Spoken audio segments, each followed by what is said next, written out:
자식들이 걱정 늘어져서 이렇게 인상 쓰고 살기를 원하겠습니까? 걱정하는 그 문제 내가 해결해 줄 테니까 너는 좀 편하게 살아봐라. 이게 부모의 마음일진데 우리 하나님도 그러지 않으시겠습니까? 주님 날개 안에 우리가 편히 쉬는 그런 안식일 되기를 바라겠습니다.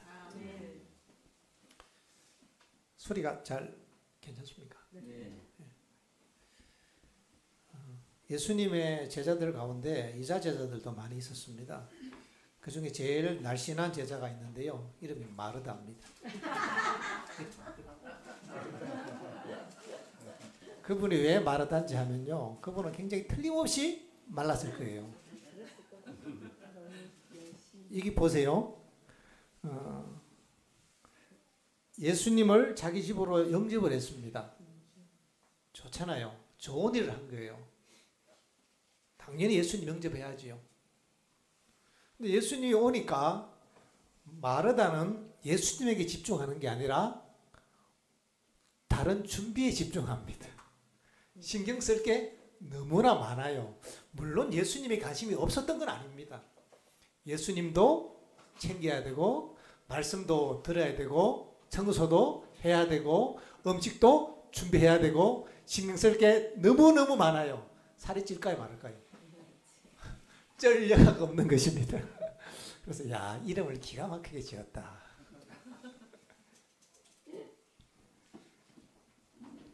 그런데 마리아는 그에게 마리아라 하는 동생이 있어 주의 발 아래 앉아 그의 말씀을 듣더라. 마리아는 예배에 집중하는 사람입니다. 예수님께 집중하는 사람이에요. 우리의 모습은 어떻습니까? 그런데 문제가 생겼습니다. 마르다가 훌륭하지요.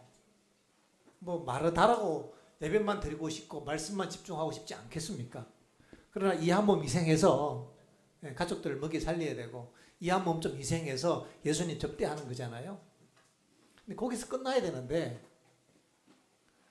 나는 이만큼 하는데 너는 왜 안 하냐? 이런 마음이 생기죠. 마르다는 인간입니다. 우리도 그렇습니다. 내가 이만큼 봉사하고 내가 이만큼 희생하고 내가 이만큼 하면은 너도 요만큼은 해야지 라는 기대가 있으면 그때부터 불만이 생깁니다. 그 다음부터는 삐뚤게 보이는 겁니다. 그 다음부터는 판단이 들어가는 것입니다. 마르다의 판단에 있어서는 마르다가 굉장히 합리적이고 경구 바르고 예의 바르고 책임감 있고 성실한 세상적으로 굉장히 마리아보다는 훨씬 훌륭한 사람이라고 본인이 스스로 평가를 했지만은 예수님의 평가는 달랐습니다. 마르다야, 내가 많은 일로 염려하고 근심하나. 내가 많은 일로 염려하고 근심하나. 몇 가지만 하든지 혹 한 가지만 해도 족하니까 가지치기를 좀 해라. 가지를 쳐야지 열매를 맺습니다.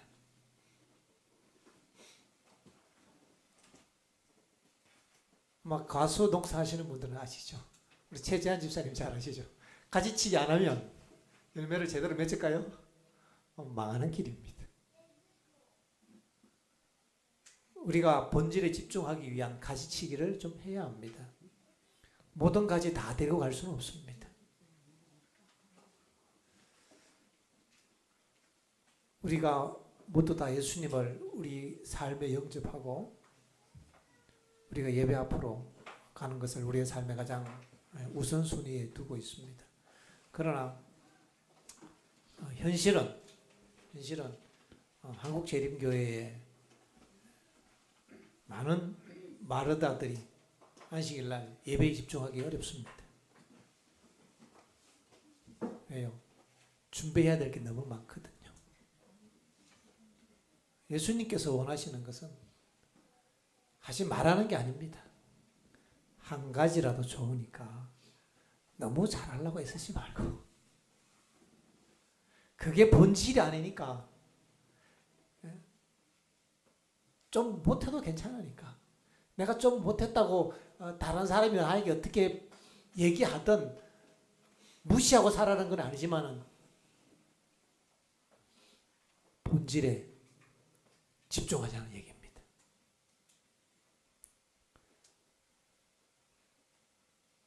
이것은 오늘날 많은 교회에서의 고민거리입니다.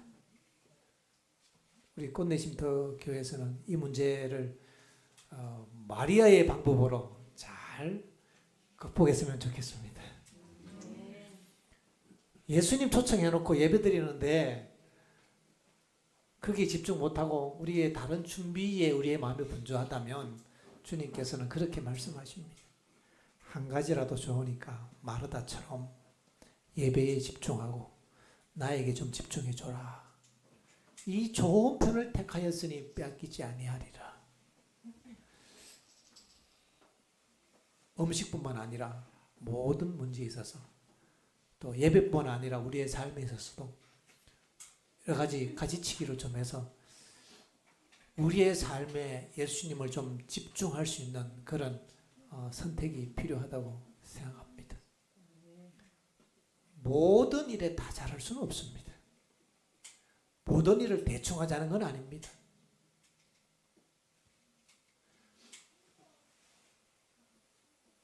혹 이를 경히 여기면 저를 중히 여긴다고 했습니다. 혹 이를 미워하면 저를 사랑하거나 이를 중히 여기면 저를 경히 여김이라. 사람의 어떤 집중이라는 것은 한 곳에 집중하는 것이지 나는 동시에 10가지 집중해. 집중일까요? 멀티 잘하는 머리일까요? 그것은 모두에게 집중을 덜 한다는 얘기죠. 나는 모든 사람을 사랑해. 그 얘기는 뭐예요? 모든 사람을 조금씩 사랑한다는 뜻입니다. 그게 인간의 한계가 있지요.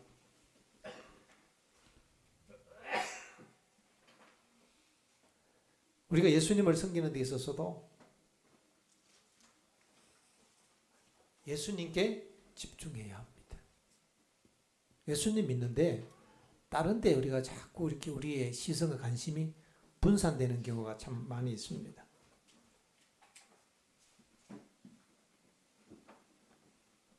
요게 생애의 빛, 이건 정도의 계단일 겁니다.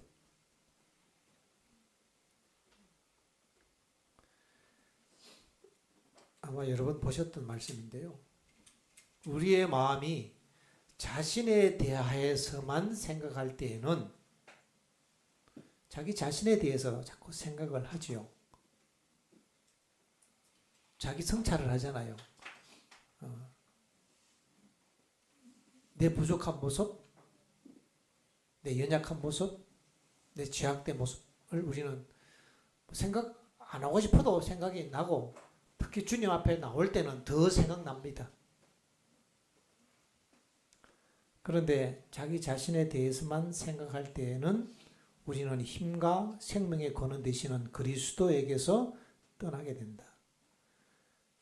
집중력이 본질 되시는 예수님께 집중해야 되는데 시선이 자기 자신에게 향한다는 것입니다. 사단의 전략은 우리의 생각을 예수님에게서 떠나게 하는 다른 것들로 분산시킨다 하는 것입니다. 이것이 사단의 방해하는 전략, 사단의 전략입니다. 못하게 핍박하면 더 하니까 그렇게 하진 않아요. 다만 생각을 분산시키고 다른 도로 우리의 생각을 유도하는 것이 전략인 거죠. 그 중에 세상의 오락, 세상의 재미에 대한 것들, 생활의 염려, 고민거리와 비통함, 그 다음에 다른 사람의 결점 또는 자신의 결점, 자신의 불완전함, 이런 것들의 전부나 혹은 일부에 우리의 마음을 돌리도록 사단은 애쓸 것이다. 신앙 잘하는 모습은 자기 자신의 결점이나 불완전함 이런 것들, 또 다른 사람의 결점이나 불완전함 이런 것들을 우리가 자꾸 많이 얘기하는 것은 굉장히 불리한 방식입니다. 본질을 놓치는 방식입니다. 그런다고 우리가 바뀌어지지는 않습니다. 그렇게 한다고 우리가 변화되지는 않아요. 계속 우리가 위축되지요. 이 얘기는 마치 정노예 계단에 나오는 그 죄인에게 필요한 그리스도, 회개와 자복, 이 과정을 없이 하라는 얘기는 아닙니다. 그거 자체가 있어서는 안 된다. 그 의미는 아닙니다.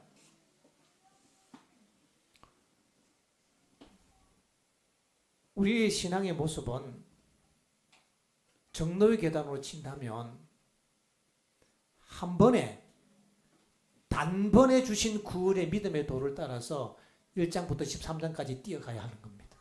한 방에 올라가야 합니다. 1장 경험하고 2장 하고 회개한 다음에 고백하고 시간이 지나서 믿음이 생기고 그 다음에 제자가 된 다음에 그리스도께 점점 자라서 그 다음에 믿음이 좋다가 어느 날 의욕이 생기면 그 의욕 극복하고 그리스도 안에서 장성한 분량을 성장한다. 한 10년 지나면 1년에 한 계단씩 올라가겠습니까?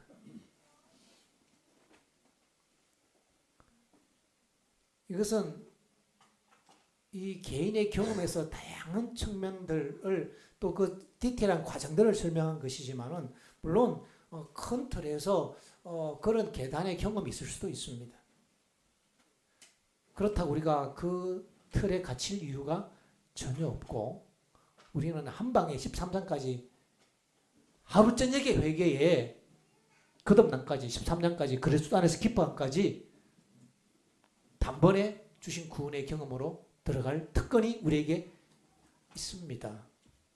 예수님 우리를 그렇게 구원하시지 그냥 한 개 우리를 인도하시는 과정은 물론 우리가 그 정도 수준이 안 되니까 그 수준에서 우리를 이렇게 한 걸음 한 걸음 인도하신다는 의미지.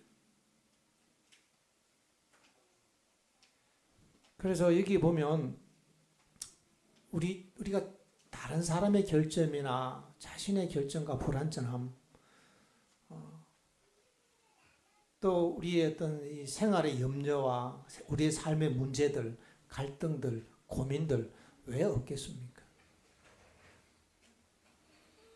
이런 것들을 우리의 대화의 주제고 이것이 우리의 계속 여기 우리의 생각이 집중하다 보면 우리는 본질을 놓치기가 참 쉽습니다. 그럼 이런 얘기하면 안 되느냐? 그런 얘기는 아니죠. 간증을 할 때 우리가 조심해야 될 게 있습니다. 예전에 보면은 건달이 옛날에 뭐 사형수가 회개했다 이런 얘기 간증하잖아요. 그래서 옛날에 내가 뭐 조폭에 있다가 이렇게 하고 고등학교 때부터 내가 일진이었고 군대 가서 이렇게 했고 한참 그래갖고 내가 이렇게 놀았고 돈 벌었고 이런 얘기 잔뜩 한 다음에 나중에 그러다가 내가 예수님 믿고 내가 이렇게 눈물을 흘리고 회심하고 이제는 하나님의 종이 되었습니다. 여러분 이런 간증은 전혀 도움이 되지 않습니다. 이런 방식의 간증은 하나님께 영광이 되지 않습니다. 물론 과거에 잘못했던 부분들에 대한 겸손한 고백이 필요할 때도 있습니다. 그러나 거기에 듣는 청중들의 생각이 관심이 집중되면 오히려 역기능이 작용합니다. 말하는 사람이나 듣는 사람이나 예수 그리스도께 시선이 집중될 수 있는 방식의 이야기가 필요한 것입니다. 잘못하면 내가 다른 사람의 시선을 받을 수 있고 어떤 문제가 어떤 사건에 모든 사람들의 시선이 그쪽에 집중될 수도 있습니다. 그렇다고 예수님 얘기도 안 하는 게 아닙니다. 무게 중심이 굉장히 중요합니다. 무게 중심이. 우리는 마르다도 예수님 얘기 뭐 전혀 안 듣고 아니죠. 문 열어놓고 문 틈에서 예수님 얘기 들으면서 요리했겠죠. 마리아 안 그렇겠습니까? 교회 가면 그래요. 집사님들이 교회 스피커 틀어놓고 거기서 칼질하고 있잖아요. 제가 도시교회 목회할 때요. 아침에 보니까 집사님들이 몸빼 입고 교회 오시더라고요. 그리고 식당으로 쏙 들어가져요. 그 스피커 틀어놓고 하시는데 참 집사님의 희생으로 참 우리가 다 잘 먹는구나 참 고맙다 하는 생각은 드는데 참 마음이 예배에 집중하지 못하는 그 모습 때문에 참 마음이 무거웠습니다. 이 문제를 어떻게 해결할까? 이 문제를 어떻게 해결할까? 그 문제를 해결하려고 막 별 계획이란 걸 다 해보고 욕도 먹어보고 했던 사람인데 참 문제는 각자의 마음 가운데 누가 교회에서 제도적으로 외부에서 이렇게 하라 그건 한계가 있습니다. 정말 우리가 마리아의 심정으로 하나님 앞에 서야 합니다. 방법이 없는 건 아니라고 생각합니다. 예수님 방법 알려줬어요. 그러니까 인간이 내가 설정한 그 기준과 그 표준을 채워야 된다고 하는 그 생각만 바꾸면 모든 게 쉬워요. 예수님께서 우리에게 원하시는 그 기준도 생각만 바꾸면 모든 게 쉬운데 내 생각은 바꾸지 않은 상태에서 이것도 하고 저것도 하려니까요. 모든 일에 집중이 안 되는 겁니다. 우리의 신앙도 마찬가지입니다. 세상에서도 인정받고 세상에서도 잘 살고 세상에 하고 싶은 것도 하고 내 욕망도 다 채우고 신앙도 하고 이러니까 이게 주님께 마음의 전부를 드리는 일에 한계가 있는 것입니다. 주님께서는 우리가 다른 사람 결점 그 신경 쓸 필요가 없다는 거예요. 그걸 우리가 걱정하고 염려한들 뭐 우리가 그 사람을 고치겠습니까? 그건 주님과 그 사람하고 얘기하는 문제입니다. 주님이 알아서 그 사람들 인도하십니다.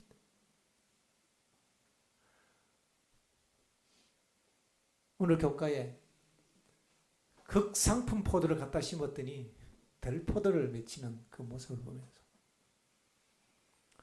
어쩌면 여전히 우리 자신의 모습 같아서 공감하는 부분이 많다고 생각합니다. 신앙생활을 오래 했지만 여전히 들포도 맺혀 있고 여전히 우리 속에는 육신에 속한 욕망과 성질들이 있는 것을 볼 때에 도대체 우리는 언제 좋은 포도를 맺힐 것인가?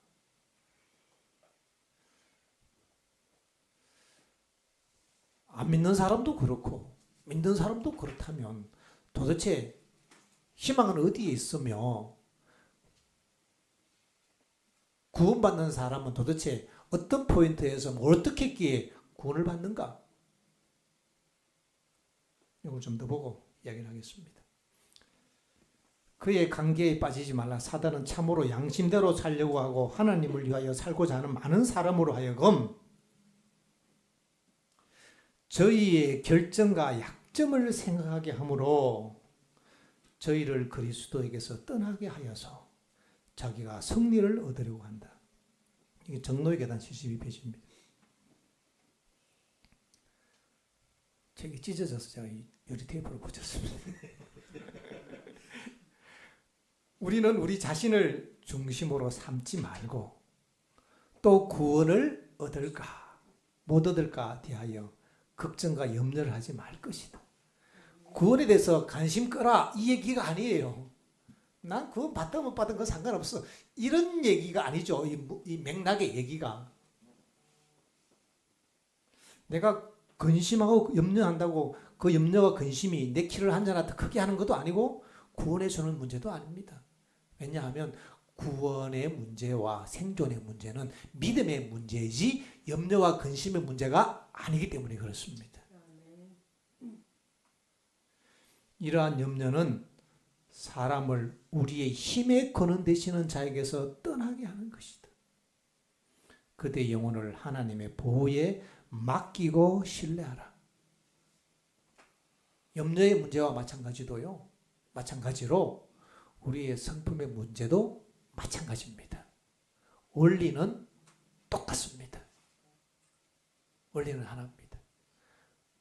우리의 육신의 연약한 약점의 문제에서도 그 원리는 똑같습니다. 하나님께 맡기고 신뢰하는 것입니다.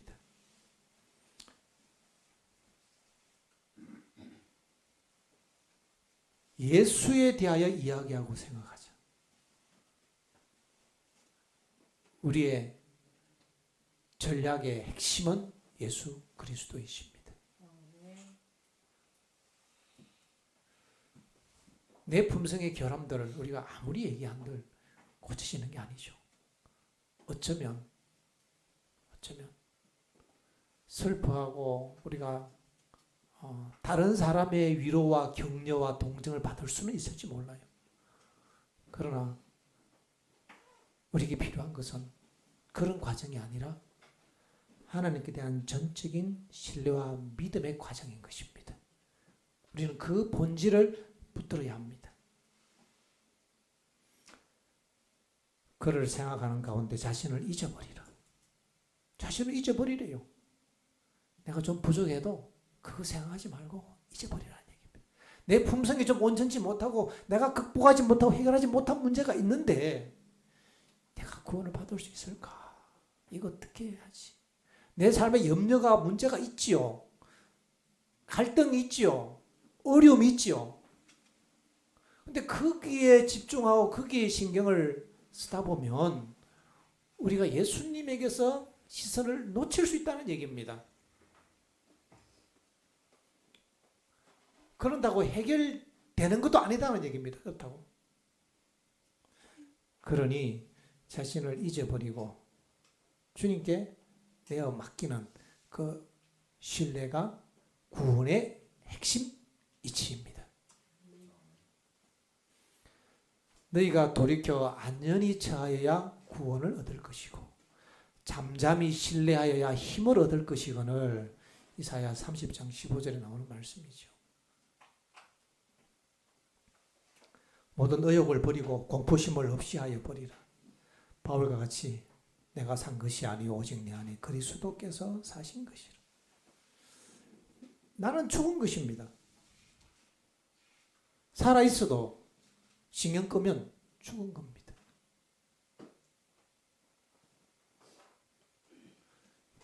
무관심하면 죽은 것입니다.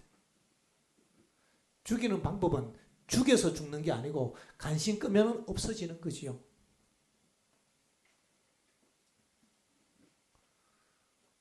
가끔씩 보면 어느 날 길 가다가 갑자기 여기 이렇게 예쁜 꽃이 있었어.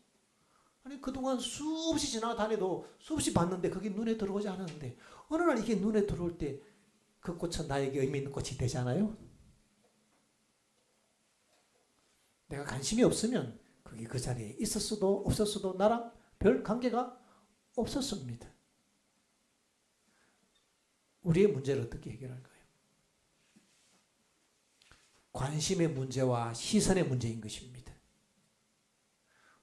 바라봄의 문제라고 성경은 이야기합니다.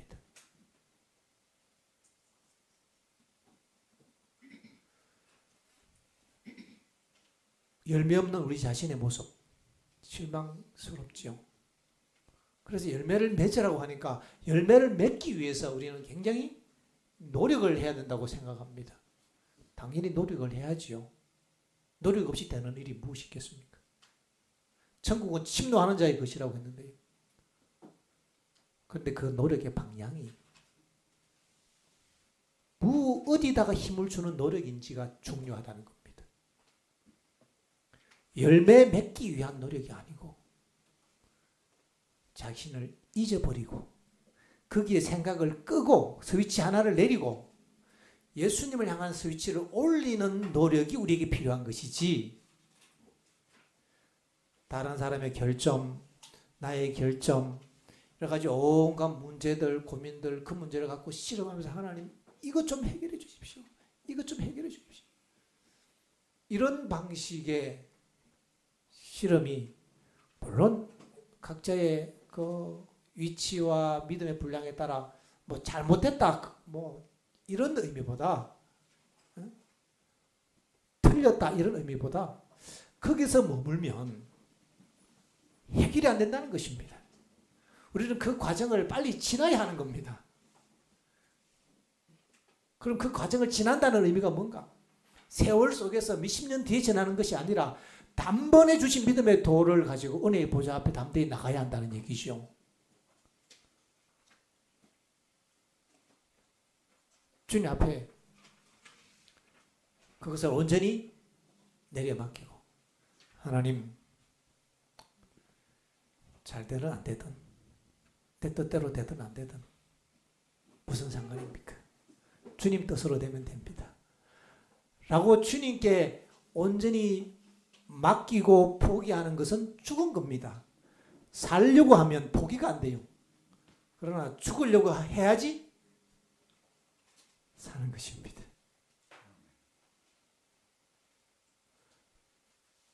성경의 얘기와 이순신 장군 얘기가 좀 비슷해요. 살고자 하는 자는 죽을 것이요. 그 이순신 장군 그 난중일기 보면 이런 얘기가 있다고 그래요.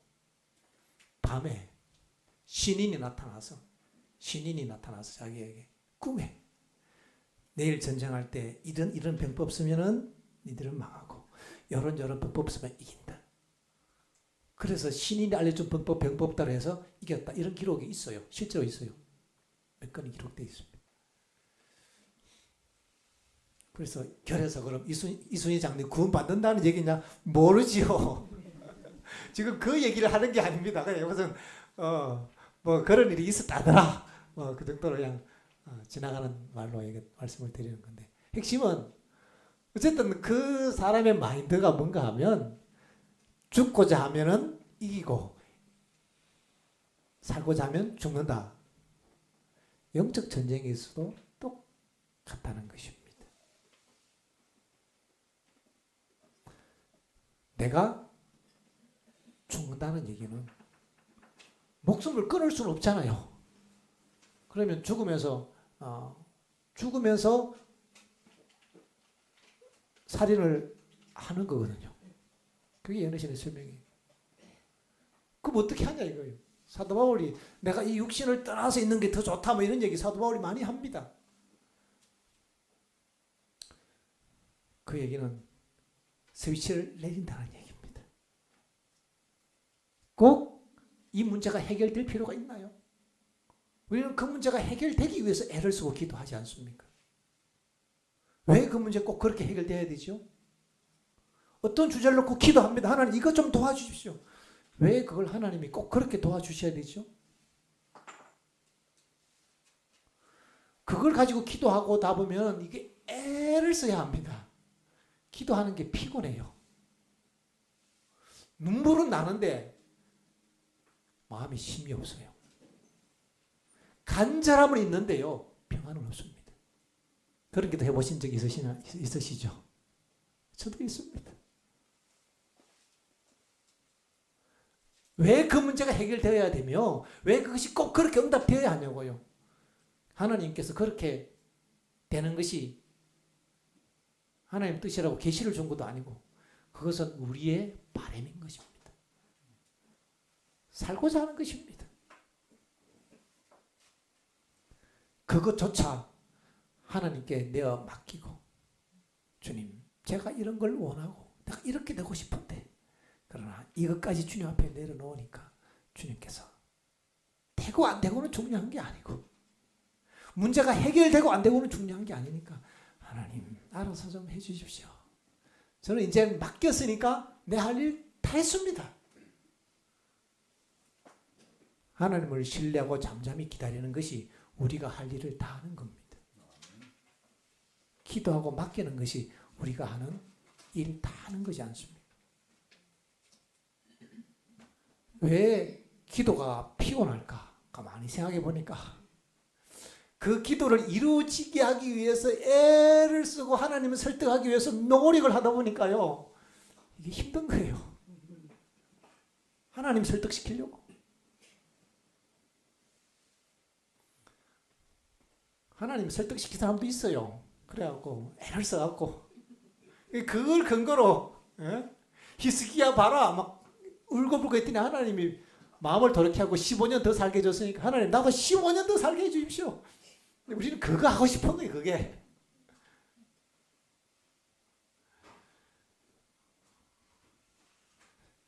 우리의 기도가 주님 안에서 힘을 얻는 기도가 되었으면 좋겠습니다. 그거 좀 해결 안 되면 어떻습니까? 예수님이 알면 되죠. 하나님이 아시면 되지 않습니까? 내가 하나님께 맡겼고 하나님이 아신다면, 그 일이 잘못된다면 누가 더 아쉬울까요? 내가 하나님의 자녀고 하나님 나를 사랑하실 찐데 아쉬운 분은 하나님이십니다. 아쉬운 분이, 더 아쉬운 분이 하나님이시라는 온전한 확신이 있다면 우리는 좀 배짱을 가질 필요가 있습니다.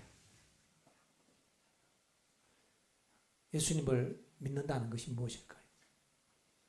주님을 신뢰한다는 것이 무엇일까요?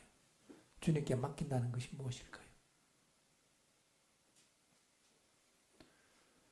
하나님의 뜻이 내 삶에 이루어지길 우리는 기도해야 합니다. 왜냐하면 하나님 뜻이 더 좋은 것이거든요. 가장 좋은 것입니다. The best way입니다. 최선의 길입니다. 하나님께서 인도하시는 길. 그런데 가끔씩 문제는 성화되지 않은 나에게는 그것이 마음에 들지 않습니다. 아직 살았다는 얘기죠. 사도 바울은 내가 산 것이 아니라 나는 죽었고 그리스도께서 사셨다라고 했습니다. 이제 한번 생각해 보십시오. 우리는 여전히 염려가 있고 여전히 변화되지 못하고 죽지 않은 우리의 자아가 있습니다. 여전히 육신의 소욕이 우리를 사로잡을 때가 많이 있고 여전히 후회되는 일들이 많이 있습니다. 보이는 것들이 현실입니다. 우리는 보이는 것을 믿는 백성일까요? 보이지 않는 것을 믿는 백성입니까? 우리는 보이지 않는 약속과 소망을 붙잡고 가는 백성입니다.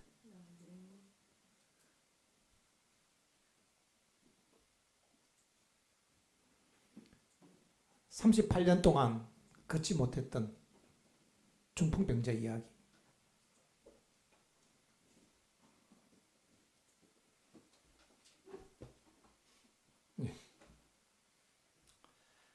예수님께서 내 침상을 가지고 걸어가라고 명령하셨습니다. 일어나 내 침상을 가지고 걸어가라. 아니 고쳐주고 걸어가라고 해야 되는데 고쳐주지도 안 하고 그냥 걸어가라는 겁니다. 그러니까 그 현실은 여전히 자기는 38년 동안 걷지도 못했고 누워있는, 그것이 걸어갈 힘이 없는 자신의 상태가 현실입니다. 중풍병자의 모습이나 우리의 모습이나 똑같습니다.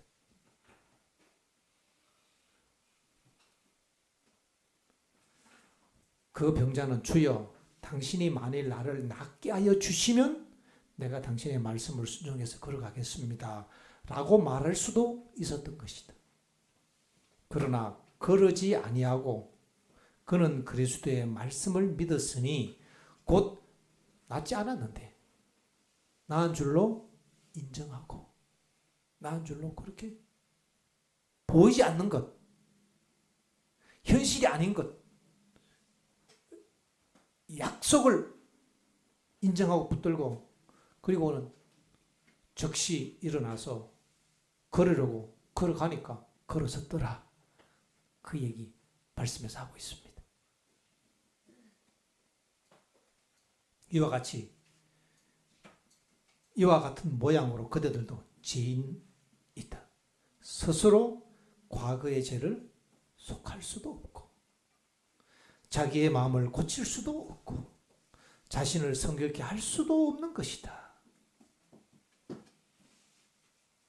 그대들은 허락을 믿고 자복하고 자신을 하나님께 바치고 그분을 섬기기로 선택하라. 우리는 우리의 본질 되시고 우리의 주제 되시는 예수님을 바라보고 그분의 약속, 현실이 아닌 그 약속을 붙들고 그렇다고 인정하고 우리는 나가야 합니다. 이것이 우리의 소망입니다. 예수님이 우리의 대화의 주제가 되고 우리의 생각의 주제가 되어야 합니다.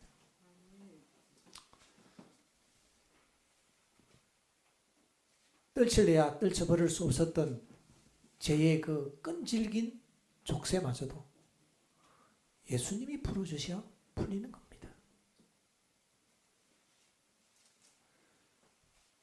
대답은 하나밖에 없습니다. 우리는 살아있는 나를 죽었다고 인정해야 합니다. 죽었다고 인정하고 나면 죽었어야 되는데 뭐라도 돌아보면 있어요, 없어요? 있어요. 그게 문제입니다. 그럼 나는 지금 뭐하고 있지? 혼자 괜히 죽었다고 하면 돌아보면 또 시퍼렇게 살아있어요.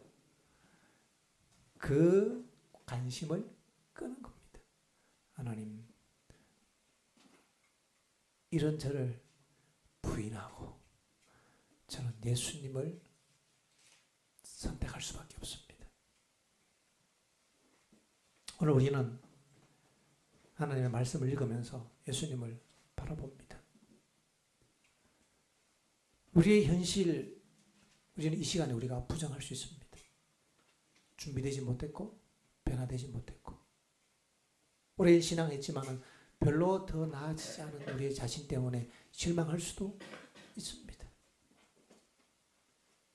아직 해결되지 않은 여러 가지 현실적인 문제가 있을 수도 있습니다. 그걸 해결해야 된다는 그 생각까지 살아있는 그 나에 대한 모든 의지까지 내가 이렇게 했으면 좋겠다고 하는 그런 있던 이 집념 그것까지 우리가 주님 앞에 내려놓고 주님 저는 살았으나 죽은 자입니다. 살았으나 죽은 자입니다. 예수님이 내 안에 계신 것처럼 보이지 않지만은 주님이 내 삶의 주인이십니다. 우리는 그렇게 고백해야 합니다. 그것이 믿음입니다. 우리는 의도적으로 때로는 억지로 주님 앞에 고백하고 선택해야 합니다. 그래야지 주님께서 권리를 획득하시는 겁니다. 이것이 교전수칙의 핵심 원리입니다. 저는 한번 교과예요. 하나님은 우리를 도와주고 싶습니다. 하나님은 우리를 구원하시길 원하십니다.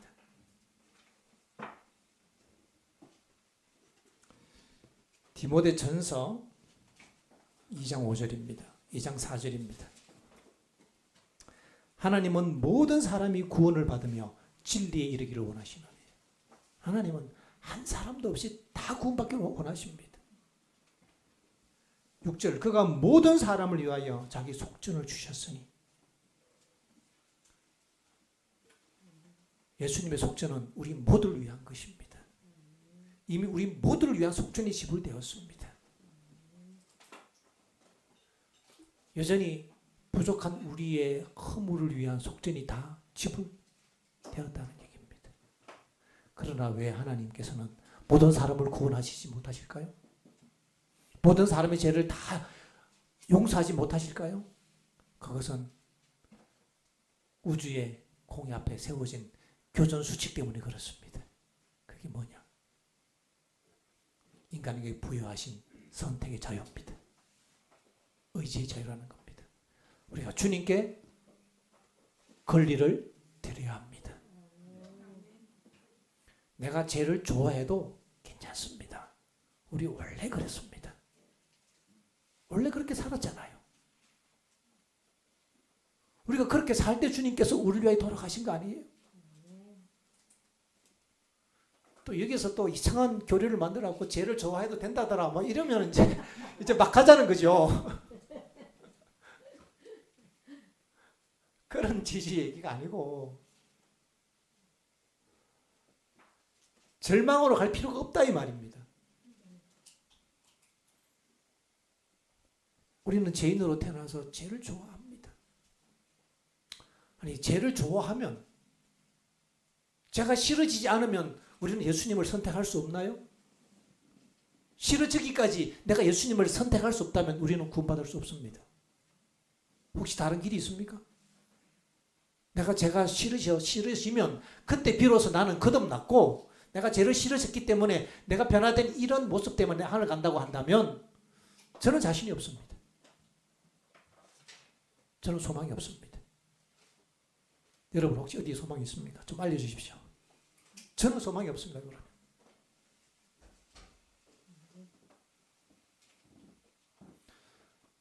여전히 포기가 잘 안 되고 반복적으로 실수하고 넘어지는 그런 우리의 약점, 여전히 죄를 좋아하는 그런 모습들.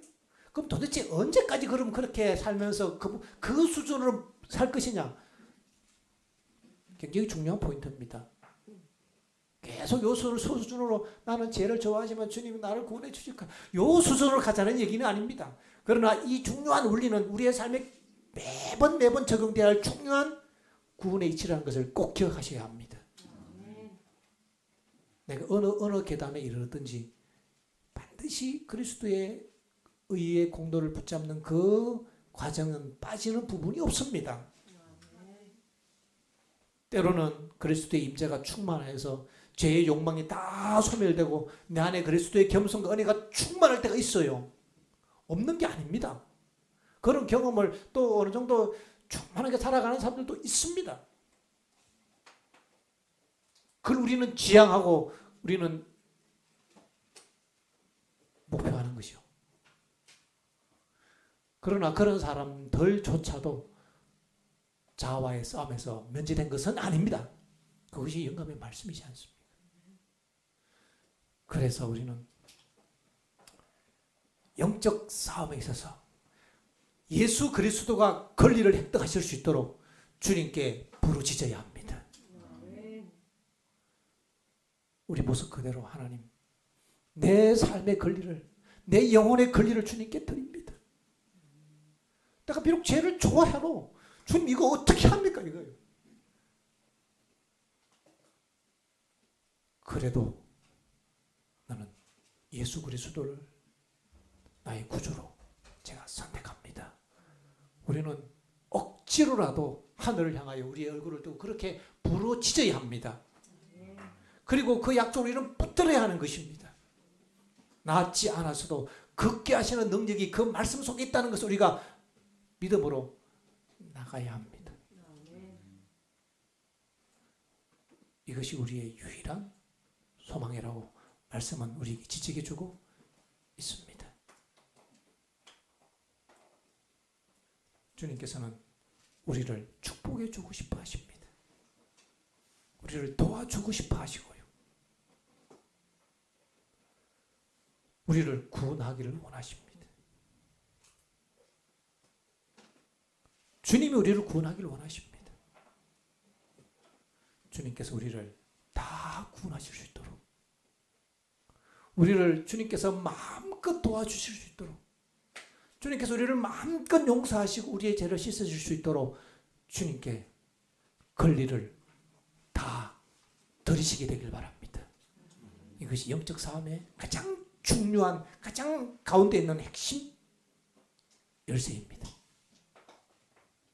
그때 주님께서 권리를 획득하시고 마음껏 사단의 세력을 쳐부수시고 우리를 구원하셔도 교전 수칙상 하나님의 공의 앞에 이것은 온당한 것입니다. 왜냐하면 이 사람이 선택한 거예요. 거기에는 어떠한 강제와 강압적인 하나님의 월권 행위가 없는 것입니다. 본인의 선택이었기 때문에 우리는 속지 말아야 합니다. 내가 죄를 좋아한다고 예수님을 선택할 수 없다고 하는 그 기만을 넘어서야 합니다. 내가 뭘 좋아하고 안 좋아하고의 문제는 진실의 문제가 아닙니다. 이것은 욕망의 문제고 육체의 문제지 유혹의 문제지 진실의 문제는 아닌 것입니다. 진실의 문제는 너희의 섬길 자를 오늘날 선택하라 하는 것입니다.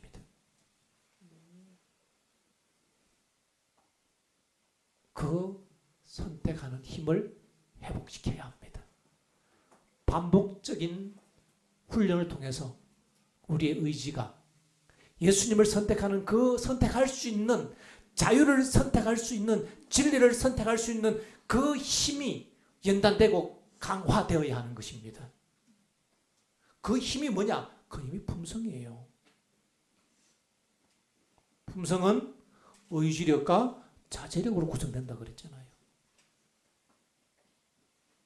그래서 그 품성의 힘이 개발된다는 의미는 우리가 반복적으로 예수님을 바라보고 선택하는 그 힘을 길러서 그 품성이 개발된다는 얘기입니다. 물론 여기까지만 하면 안 되죠. 그 열매들이 우리 안에 사랑과 온유와 겸손으로 자연스럽게 한 세트로 나타나도록 되어 있는데요. 이런 부분을 핵심의 원리를 얘기 안 하고 그냥 사랑과 온유만 얘기하면 이 사랑과 온유 하려고 애를 쓰는데 안 되거든요. 이게 한 세트인데 품성은 정확하게 의지력과 자제로 구성되어 있다. 딱 그렇게 나와 있습니다. 그럼 그것은 어떻게 구성되어 있는가? 우리의 생각과 감정이 합쳐져서 도덕적 품성을 이룬다. 중요한 원리가 그 속에 들어 있습니다. 오늘 시간이 되어서 말씀을 줄이면서 주님께서 우리의 삶에 주권을 가지시고 다스리시고 축복하시도록 오늘 이 시간 주님 앞에 헌신을 새롭게 하시고 믿음으로 주님을 붙잡게 되시는 여러분과 제가 다 되기를 바라면서 말씀을 마치겠습니다. 아멘.